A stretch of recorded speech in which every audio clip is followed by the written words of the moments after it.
Hey everyone, and welcome back to Joey's Retro Newscast. It is Friday, so here's all of your retro handhelds, retro gaming, and just gaming news.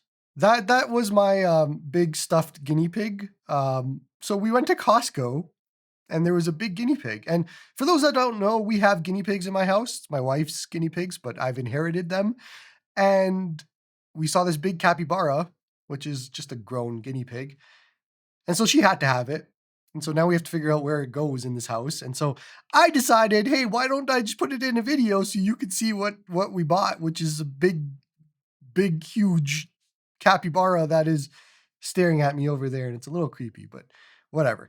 If you want one, just go to Costco. It was like 50 Canadian dollars. It's cheap, but I don't know where you put it. Anyways, news. I missed this one last week, so we're going to cover it this week. Spruce OS, which is a custom firmware that is available for a lot of devices, is at version 4.3.1.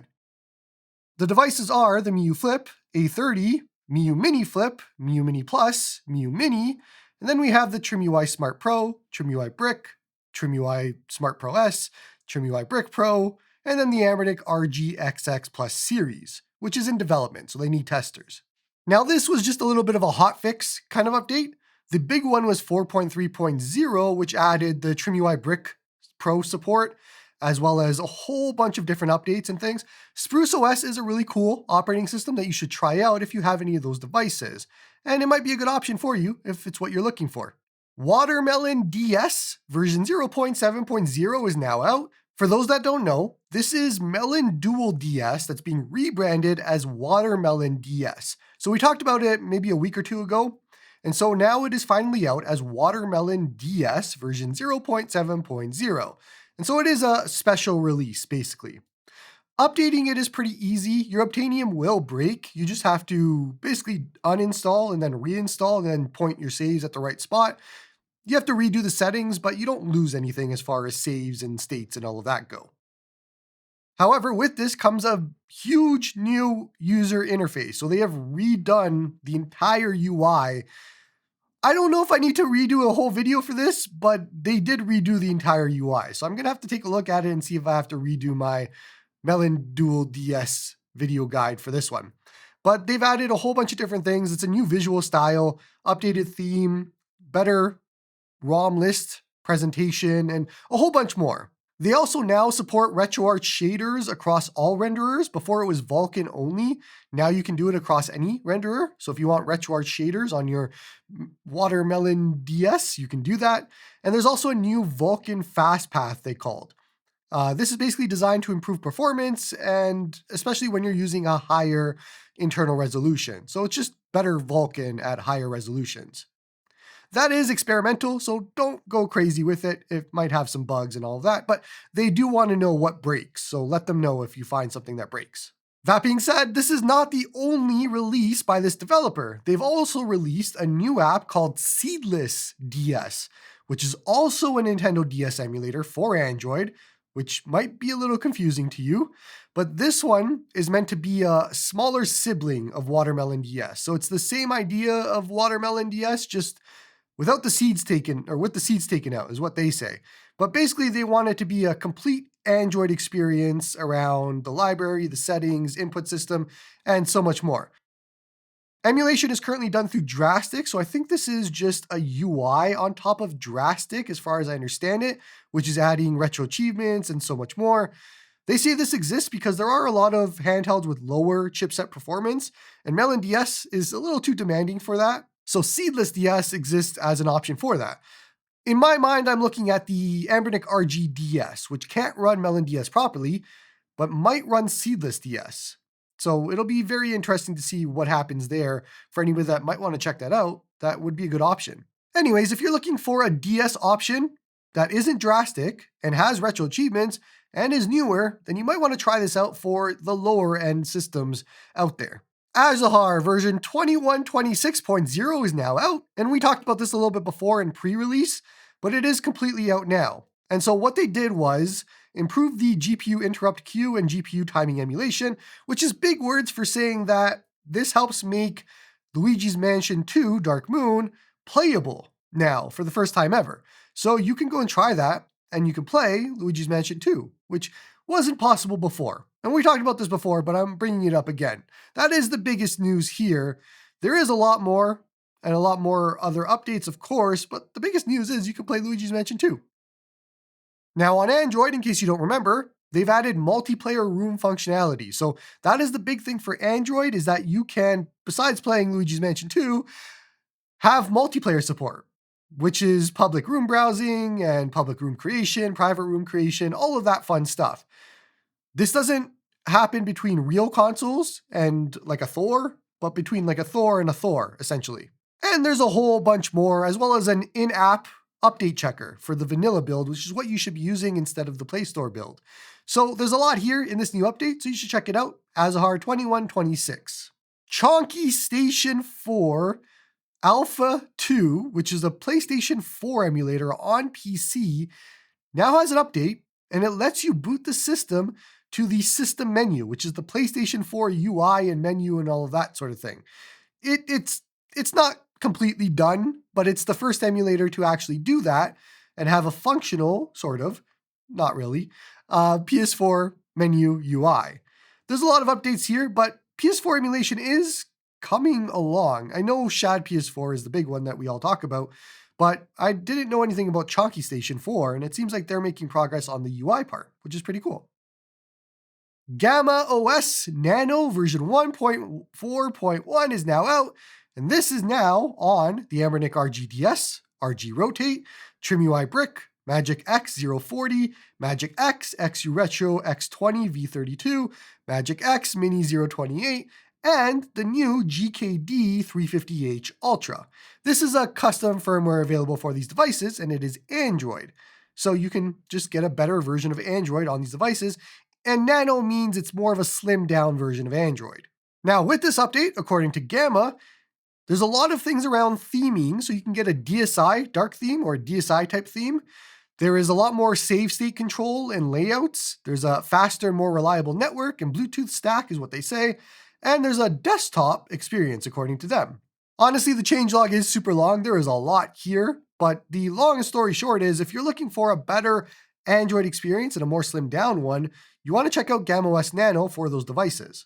Okay, and so question of the week. And this week's question comes because my OneXPlayer 3 just arrived yesterday, and so I've been playing with that and setting it up.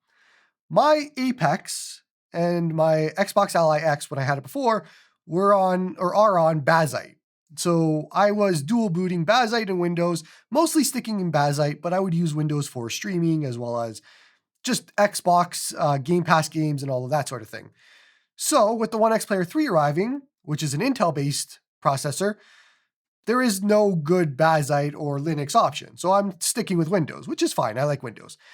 My question to you is, for those that are on Windows, what are you using as your setup? How have you set everything up? So right now I have the Xbox full screen experience, and for some reason it's not pulling in my Steam games like it does on the Xbox Ally X, and the OneXPlayer Apex, whatever reason, but I'm using the full screen experience on it, which is good. I like it. You can add your own custom EXEs now. It's really good. It's better than it was when it released, which was still pretty good. But I usually boot into Steam for most things. I could swap the full screen experience with Steam, so it just boots right into it, but I'm very curious to know what you guys usually do. Play Night is on my radar. I always usually play around Play Night. I usually use it. We'll see if I do it this time. The full screen experience is really good, in all honesty. Like, I don't feel like I need to change anything. I just click the button to play a game and I'm in. But I want to know, how do you guys set up your Xbox or PC handhelds that run Windows? What are you running? How do you have it set up? We'll do some thoughts and impressions on the OneXPlayer 3 this week at some point. I'm going to film that. I have thoughts. We'll get into it when I do that video. But OneXPlayer has also announced something that's coming for the OneXPlayer 3. It is a new Elite controls, is what they say. Now, for those that don't know, the controls on the OneXPlayer 3 pop off. So they're removable Joy-Cons, essentially. And so what they're saying is they're going to be coming out with a new Elite version of those controls that you can pop on. The development time is 8 months, according to them, but they're improving the grip comfort, the control experience, the design, and the overall user experience, according to them. Now, all you have to do is purchase a OneXPlayer 3, X2 Mini Pro, or X2 Mini via Indiegogo or their website before September 1st to get one for free. So you'll get it for free, which is really cool of them to do, as long as you've purchased one of those. So I said we're going to talk about the OneXPlayer 3 this week. I will say that controls isn't negative to me. I mean, removable controls, we'll talk about that. But the actual controls are really good. So I'm very interested to see what they do better, given that it is already really good to me. But we'll talk about that this week. AYN has some news, and they don't want to waste any of the remaining Portal Indigo shells, so they've added Indigo as a new color option for the Odin 2 Portal base. That means it's now in stock and available to order, and this is limited stock, so you can get an Indigo base for $259, same price as the black base that you were getting before, just Indigo if you want it, which is cool. This Odin 2 Portal is never running out at this point. I know we all want an Odin 3 Portal at some point pretty soon, although I don't.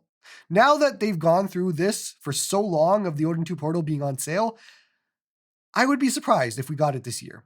But I would also want it, depending on what fan they're using and screen and all of that. But I don't know. I don't know where I stand on this one. The Odin 2 Portal is still perfect to me, but also an Odin 3 Portal would go pretty hard. But the things that I would want out of a Odin 3 Portal are, I don't think they could do it yet. Like I would want 1440p or 120 hertz. 144 hertz doesn't make much sense with emulation. So I would want 1440p, 120 hertz. I would want the Snapdragon 8 Elite. I would want a fan that doesn't suck, which they have not been doing very well lately on, and full-size sticks. So just take the Odin 3, make it bigger, offset the sticks like the Odin 2 Portal has, and change that fan, because oh boy, don't want that. Yeah, but I don't know. It's probably too early to talk about Odin 3 Portal. What else are they working on then, if not that? Anyways, Indigo base is now on sale.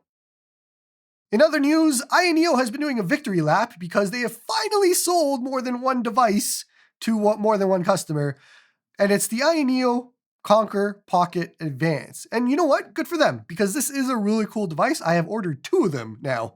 I ordered the coral, and then they released that pink version, and I had to have the pink one because it looks so cool. So now I have two of them coming for some reason.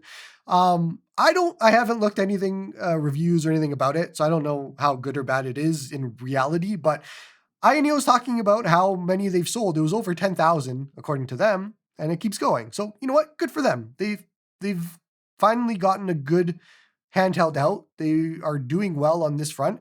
I just hope they learn their lesson for future devices. I hope they look at why this is successful and then repeat that for other devices, which should be the KONKR block if we ever find out more information about the KONKR block.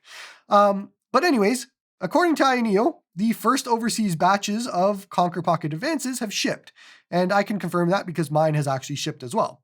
The pink one doesn't ship until like October or something like that, but the coral one has shipped for me.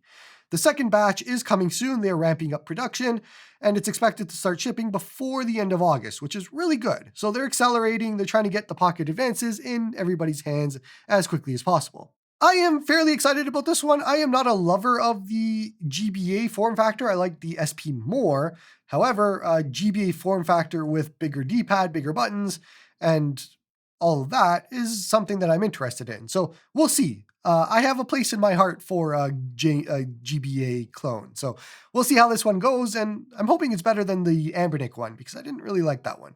But this looks really cool. At least from a colors perspective, looks really good. So we'll see. Did you grab one? Why or why not? And what are you expecting out of it? Which, you know what? Hold on. Before we move on to another story, I saw people that are like, I'm going to play PS2 on this. I'm going to play GameCube on this. I'm going to play Switch on this. And like, are you crazy? Are you insane? Is something, what drugs are you on? It is a Game Boy Advance device for under $100, plus shipping, it's over $100. Which, tangent, I paid $30 in shipping for this thing. It's a third of the price of it in shipping, which, all right. It's a Game Boy Advance device. You play Game Boy Advance on it. I mean, you could play Super Nintendo and all the other things like PS1 and under, but like PS2, GameCube, what? Like, why? What are you doing with your lives? Just why? Our Play Retro Games Club is flying. I don't know if you know this. I talk about it every week, but we are absolutely flying. It has been a month, and I've been meaning to do another video on this, dedicated video, on just the milestones we've hit and everything. Like, insane numbers of people participating, people playing games, people completing these games, all of it. So I'm going to probably do a video on that. I'll see if I can squeeze it in this week. I am traveling next week, but we'll have another newscast next week, and then I'm traveling. But anyways, our games currently are Sunset Riders, which is the game of the week. You have until Sunday to play it, in case you didn't know. I was told that I should change the dates of when this changes over to match up with the newscast. And instead, I'm telling you to come join the Discord or the forum to play these games. So you find out all this information ahead of time instead of on the newscast. But Sunset Riders is our game of the week. Castlevania Aria of Sorrow is our game of the month. And that has been really good. A lot of people are jumping in on that one. Pokemon Lazarus is our ROM hack of the month, which we're having a lot of people play it. Not my favorite ROM hack, but it was good. I'm not going to say it was not worth the time. It was really worth the time, but it's not my favorite ROM hack. And then we have Kingdom Hearts, which is our game of the season. And what it feels like right now is everybody's finishing up all the other games, events, and then they're jumping into Kingdom Hearts. So you have 2 more months for that one anyways. So it's a long time. Anyways, play Retro Games Club. It's on the Discord. It's on the forum. Just play some games. Come join us. That's it for today. There was no newscast questions. So if you want to send any questions in, there's the newscast channel on the Discord. There's newscast at joeysretrohandhelds.com. You have options. You can send in some questions if you want to. Otherwise, you let me go home early today. So thank you. I appreciate you all for watching. And that's all from me, Blue Ball, Pennsylvania.